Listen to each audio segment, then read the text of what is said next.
Bonjour, vous êtes sur Ajoie TV, c'est Philippe Charmillot.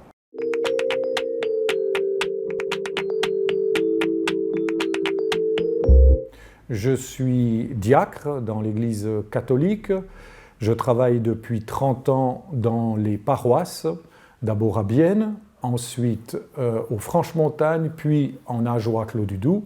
Et depuis 6 mois maintenant, je suis responsable de créer un nouveau service pour l'Église du Jura, le service de la pastorale des familles. Alors cette nouvelle fonction, c'est de créer ici au Jura pastoral, c'est-à-dire depuis Danvans jusqu'à la Neuville, un nouveau service pour l'Église qui aurait l'attention, le souci des familles. Donc c'est une demande qui a été faite par l'évêque et le vicaire épiscopal Jean-Jacques Theuria pour que nous puissions avoir cette sensibilité, cette priorité pastorale pour les familles, comme c'est le cas dans les autres cantons romans qui ont chacun déjà un tel service. Comme personne n'occupait ce poste avant moi, eh bien, j'ai dû imaginer quels étaient les besoins. Alors du coup, je suis parti de questions. D'abord, qu'est-ce que signifie famille aujourd'hui ? Ensuite, qu'est-ce qui fait les joies et les malheurs de ces familles ? Et puis, finalement, quels sont les besoins, les attentes dans ces différents types de familles ? Parce que ce n'est pas simplement une famille, un papa, une maman, des enfants, mais c'est aussi les familles monoparentales, les familles divorcées, divorcés remariés, les veufs, les veuves, les grands-parents, les couples LGBT ou familles LGBT. Donc c'est un large éventail.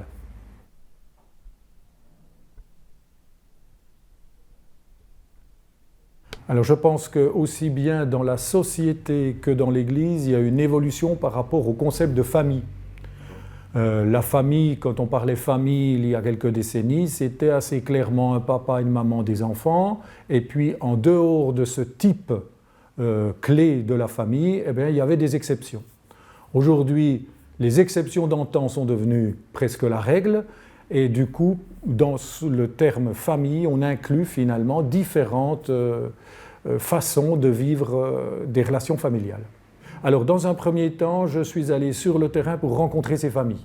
J'en ai rencontré une quarantaine à domicile de ces différents types pour voir justement quels étaient leurs besoins, leurs attentes, leurs nécessités.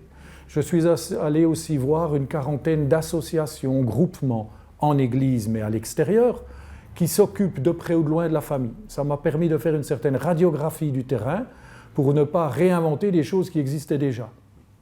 Et puis à partir de là, j'ai fait des constats, notamment par exemple que ces familles ont des fortes pressions, que ce soit au niveau scolaire, au niveau des loisirs, au niveau du travail, et qu'il était important là de faire de la prévention et de la formation, notamment par exemple en faisant de la communication non violente, ou en étant attentif à l'écologie éco-spiritualité, qui est très à la mode maintenant, en faisant aussi mieux connaître ce qui se vit dans le monde homosexuel, et particulièrement dans les différentes associations, leur donner la parole, pour qu'on comprenne un petit peu ce monde qui est différent du nôtre, mais qui touche maintenant de nombreuses familles.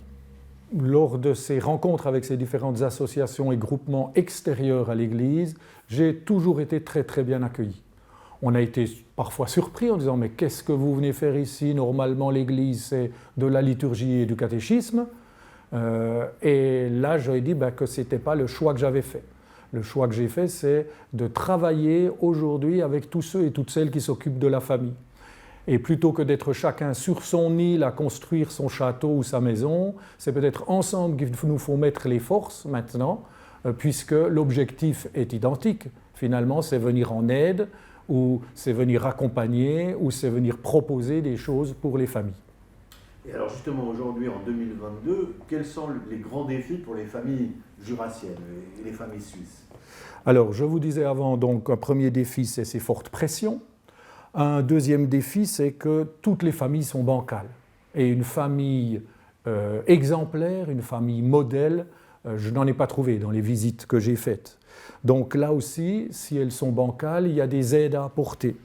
Et je pense par exemple en travaillant sur le pardon, que le pardon est un ingrédient absolument indispensable dans les relations humaines, particulièrement aussi dans les familles, et que là, peut-être, eh bien, il y a à réinviter les gens à visiter leurs occasions d'offrir des pardons ou de recevoir des pardons, ou bien de l'aide en lien, par exemple, avec les migrants. Des migrants qui cherchent ici à nouer des contacts, très difficile à cause de la langue, très difficile à cause de la culture. On pourrait là aussi imaginer recevoir occasionnellement des migrants pour des repas dans des familles. Voilà. Donc ça, c'est aussi quelque chose que j'ai identifié. J'ai aussi identifié que c'était un lieu d'apprentissage, la famille, et un lieu de valeur encore pour beaucoup de gens aujourd'hui. Contrairement à ce qu'on peut imaginer, un sondage en France disait que pour 74% des jeunes, la famille reste la valeur prioritaire. Donc là aussi, réjouissons-nous de ça et organisons des temps de réjouissance, des tournois, des festivals, des choses, etc. Pas simplement pointer le doigt sur ce qui ne va pas dans la famille. Et puis peut-être le dernier point, c'est au niveau des célébrations. Finalement, pouvoir se retrouver aussi, pour ceux qui partagent une foi identique, de célébrer ensemble, de remercier, de s'émerveiller par rapport à ce qui peut se vivre dans les familles. De savoir si l'Église doit être avec la société ou plutôt à côté de la société, ça dépend forcément de la sensibilité des responsables de cette Église. Certains diront, eh bien, finalement, nous proposons à des croyants de se retrouver, de célébrer, de s'aider, etc., de se réjouir. C'est ouvert à tout public, donc ceux qui sont intéressés n'ont qu'à venir vers nous. On publie largement les heures où nous offrons quelque chose, où nous proposons une activité. Et puis il y a une autre vision de l'Église qui est celle de dire attention de ne pas se recroqueviller sur soi-même, de faire de l'entre-soi, mais finalement soyons partie prenante de ce monde d'aujourd'hui. Et finalement le défi du monde, c'est aussi le défi de l'Église. Parce que là où des gens souffrent, eh bien Dieu souffre. Là où des gens s'engagent, Dieu s'engage. Donc finalement, associons-nous, collaborons avec ceux qui cherchent à rendre un monde meilleur, ceux qui cherchent à rendre un monde plus humain. La société ayant tellement évolué ces dernières décennies, a obligé l'Église à évoluer. Sinon, elle se sclérose, elle s'enferme, et comme je le disais tout à l'heure, elle devient un petit clan. Elle devient une petite secte de gens bien pensants, qui s'entendent bien entre eux, mais finalement qui sont déconnectés par rapport à la réalité.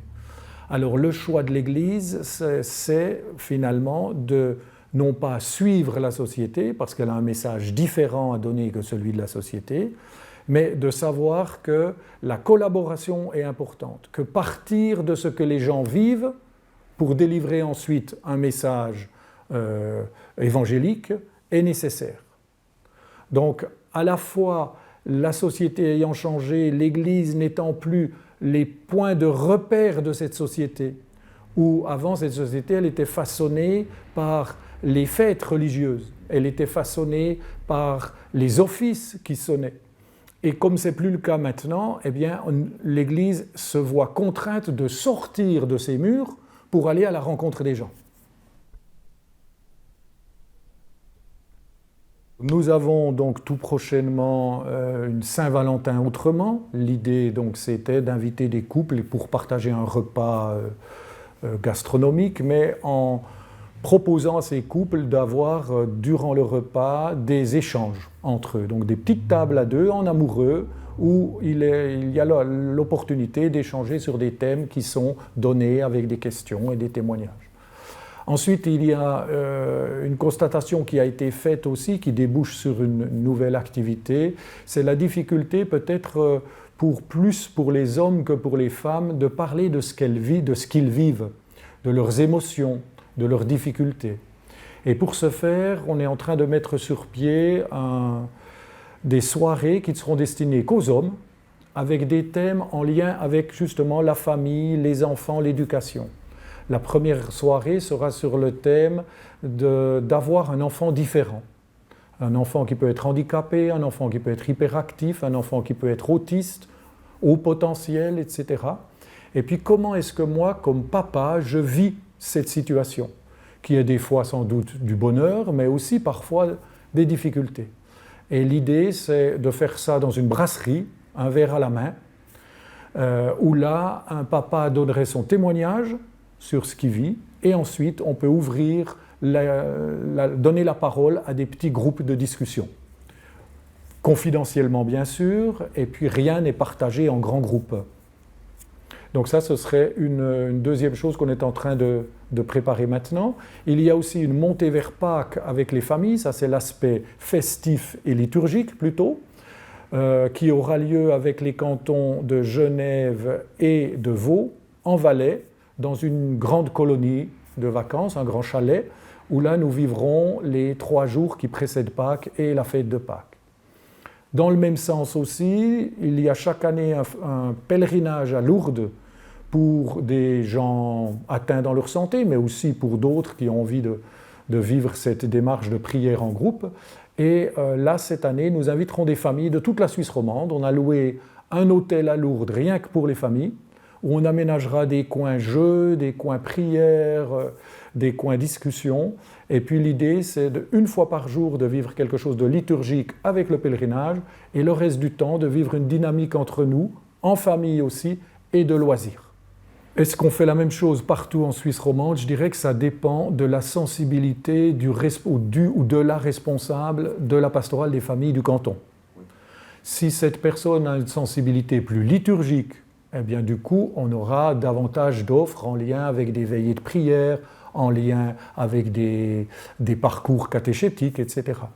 Si on est à Genève avec une situation de précarité plus grande que chez nous, des types de familles plus accentués dans le monde, par exemple, de l'homosexualité, eh bien forcément, ma collègue travaille beaucoup plus dans ces 2 domaines-là, de l'aide sociale et puis de la reconnaissance de familles différentes, par exemple. Donc je pense que ça se joue sur ces 2 niveaux, et local et sensibilité du responsable.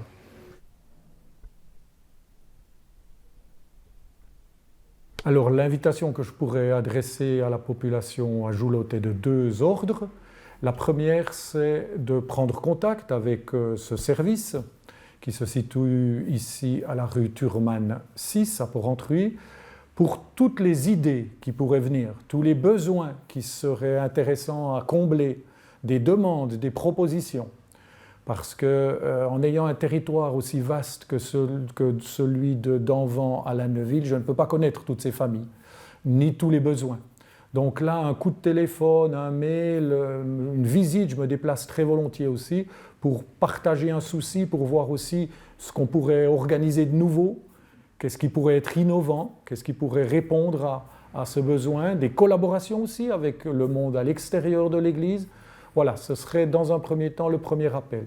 Et puis le deuxième appel, eh bien, c'est que dans la société d'aujourd'hui et les visites que j'ai faites, j'ai vu que le seul mal, si on veut, c'était celui de ne pas suffisamment aimer. Et dans son couple, et ses enfants, et en famille, et dans des associations villageoises, le seul mal, c'est de ne pas suffisamment aimer les autres. Et je pense que quand on aura pris conscience de cette force qu'est l'amour pour les autres, eh bien, on pourra transformer des choses.